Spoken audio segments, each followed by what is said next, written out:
I don't know what we saw in Jarbidge, but it wasn't an animal. I'm not one of those guys who makes up stories for clicks. This is real. It happened. I'm just a guy in my late 20s who likes camping and getting off the grid now and then. Not super outdoorsy, not a survivalist or anything, but I know how to set up a tent and keep a fire going. I live in Twin Falls, Idaho, and last fall I went camping with 2 buddies in the Jarbidge wilderness. I don't know how to explain what happened to us out there. I've been trying to forget it, but I can't. It's been almost a year and I still won't go near that area. Maybe writing it out will help. Or maybe someone else has seen what we saw and can tell me I'm not crazy. We left early Friday morning. Dylan picked me up in his Tacoma, Brett already in the back seat with his gear piled next to him. Dylan's been one of my best friends since high school. We met on the wrestling team. He's the kind of guy who always has duct tape, beer, and a half-dead flashlight rolling around in his truck. Brett's his cousin, visiting from northern Utah. Quieter dude, doesn't talk much, but solid. I didn't know him super well before the trip, but Dylan vouched for him. The truck smelled like gas station breakfast sandwiches and Copenhagen.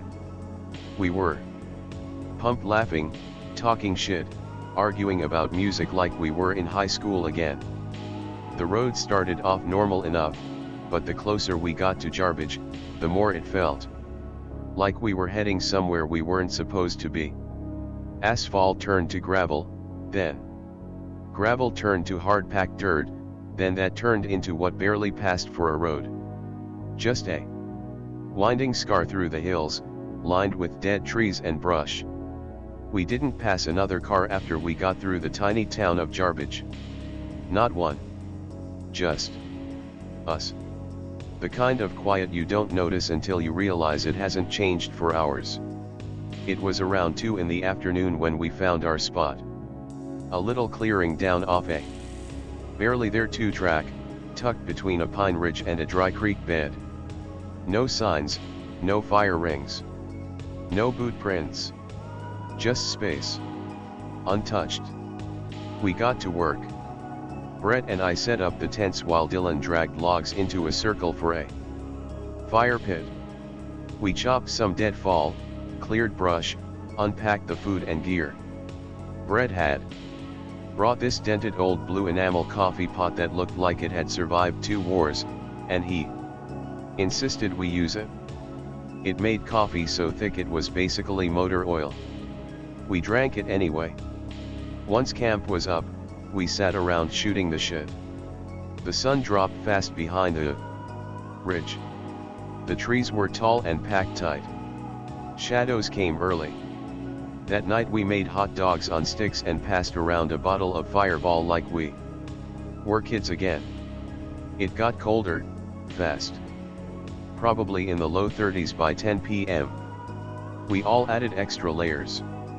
Threw more logs on the fire. I remember looking up and seeing more stars than I'd ever seen. No light pollution. No planes. Just the fire crackling, our breath fogging in the air, and stars so clear it looked fake. Then, the silence. It came on so gradually I didn't notice until Dylan pointed it out. "Hey," he said, head tilted. "Do you hear that?" "What?" I asked. "Exactly. No wind. No bugs. No owls. Not even the creak of trees. Just the fire. And us. That's weird, right?" Brett asked. We all just nodded. But we didn't say anything else. Not then. Around midnight, we started turning in. Brett was already half asleep leaning against a log. And Dylan had gone to take a leak behind some trees. I stayed up for a bit longer, feeding the fire and watching the last sips of whiskey swirl in my cup. That's when I heard it. A crack. Not loud. Just a stick breaking somewhere in the trees. Behind Dylan. Yo, I called out, half joking, you get lost. No, he shouted back, voice tight. Did you hear that? Another crack. Closer this time. I stood up, scanning the trees. My flashlight was in my tent, so I just stared into the dark. My eyes were still adjusting when Dylan walked back into camp, zipping up his jacket. Thought I saw something, he said. Probably just a deer. But his voice didn't sound convinced. He didn't sit back down. Just stood near the fire, glancing over his shoulder. Brett woke up enough to mutter something and crawled into his tent. Dylan and I did the same a few minutes later. We left the fire burning low. Inside my sleeping bag, I couldn't get warm. I kept listening. Waiting. I think I drifted off for maybe an hour. Then something snapped me awake. I lay still. The kind of still where even breathing feels too loud. There it was again. Crunch. Crunch. Footsteps. Slow. Heavy. Not close. Maybe 30 feet out, moving just outside the ring of the firelight. My heart was hammering. Then it stopped. Silence again. But the bad kind. The kind that presses on your chest. I kept staring at the tent wall, expecting to see a shadow pass by. Nothing. Then, from the direction of Brett's tent, a low crack. Not like a branch snapping, but like a knuckle being popped. Then again. Closer. I heard a dragging sound. Something scraping gently across the dirt and frost. Then breathing. Not animal breathing. Not sniffing or panting. Just shallow, uneven human-like breaths. Like something trying to learn how lungs worked. I held my breath. I didn't move. Not even to reach for my light. I just lay there, every muscle in my body screaming not to make a sound. Then I heard something outside my tent shift. Something leaning. Something pressing. My tent fabric pulled in just slightly, like a hand was pushing it, or maybe a face. I couldn't see the shape, but I could feel it. And then just as quick as it started, the pressure was gone. No footsteps. No rustling. Just nothing. Eventually, I unzipped my bag, hand shaking like hell, and crawled out. Dylan was already up, standing by the fire with his Glock in hand. We didn't say anything. We just stood there until the sky started to lighten. We never talked about it directly. But we didn't joke anymore, either. Something had been out there. Watching. We didn't talk much the next morning. Everyone looked like shit, dark circles, red eyes. Moving slow. Brett tried to make a joke about raccoons having a poker night outside our tents. But no one laughed. I made oatmeal over the camp stove. Dylan walked the perimeter. He didn't say what he was looking for, but he looked serious. Like if he saw another track, he wasn't going to brush it off this time. We took a hike after breakfast. Figured getting out of camp might help. Dylan had marked a spot on his phone he wanted to check out, where some old mining ruins were supposed to be. No signal, obviously, but the map still worked offline.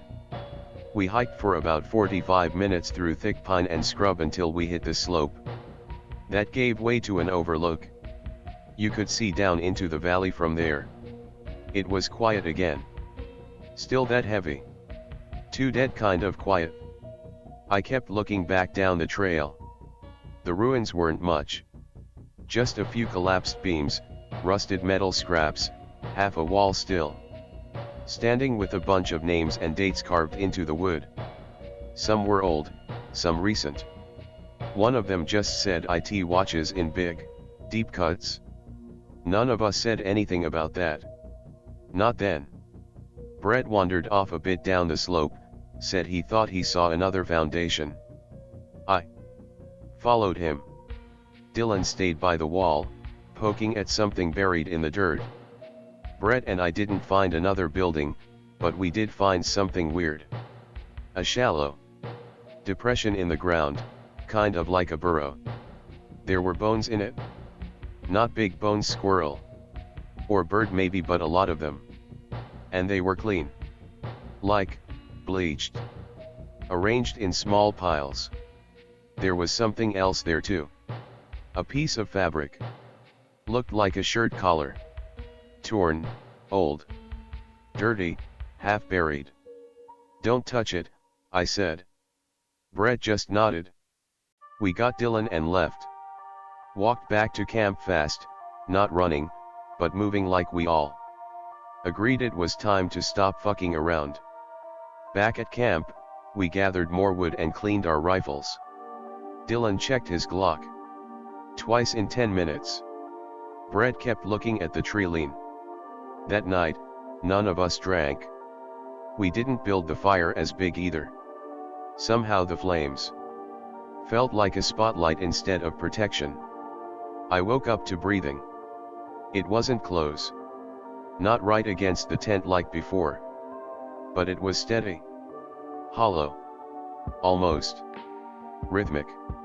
Like someone inhaling but not exhaling. Inhale. Pause. Inhale again. I sat up slowly. My tent was colder than the night before. The air felt dense, like the inside of a freezer. Outside, the breathing got louder. Then it stopped. A second later, something crunched. Pine needles underweight. Then again. Closer. I unzipped the tent an inch and peeked out. The fire had burned down to a few coals. Everything else was pitch black. Then Dylan's tent unzipped fast and he shouted.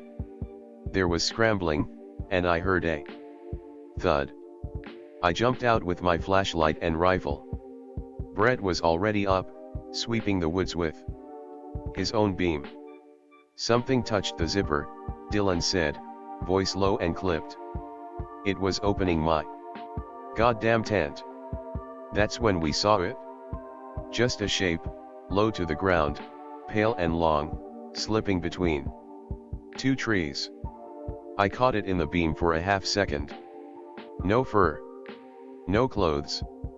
No features. Just raw, pale skin and limbs that moved wrong. It didn't run. It flowed. We stood there frozen. Brett whispered, "What the fuck was that?" No one answered. We should have packed up right then. But we didn't. We stayed up with our rifles, sitting by the fire and watching the woods. At some point, Dylan stood and pointed. He saw something low to the ground, eyes high. Just behind a fallen log. Not like a predator's eyes, more like glass, catching the light. But it blinked. We moved toward it. Just a few feet. Flashlights up. Guns ready. The eyes vanished. But then we found where it had been. A small depression in the dirt. More bones.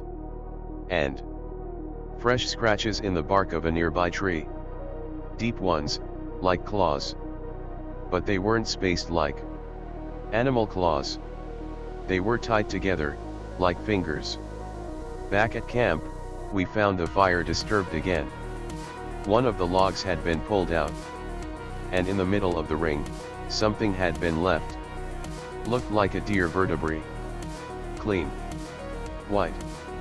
Placed upright. We didn't sleep. We didn't talk. We just waited for morning. We broke camp as soon as the sky started to lighten. No one said it, but we were all on edge.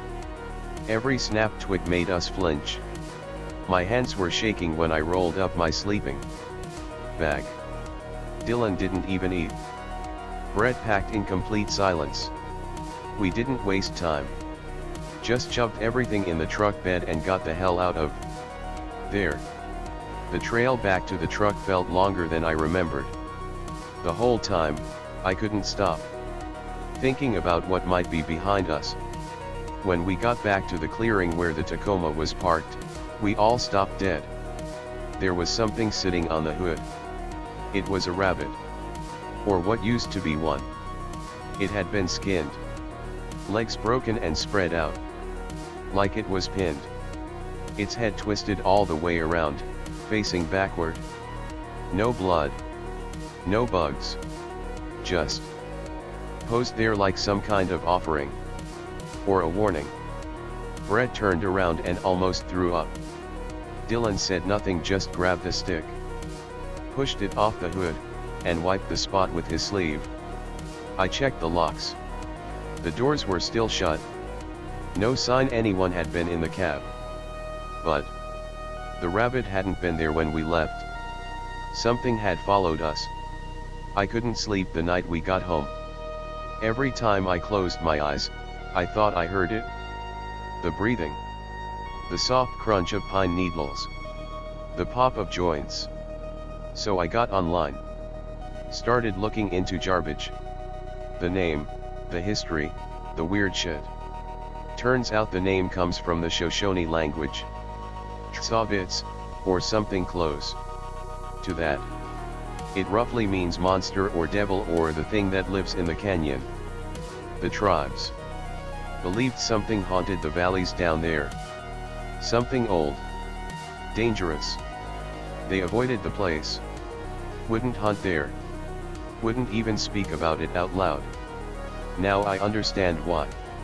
I don't know what it was we saw, if it was the same thing, or just something that was never supposed to be found.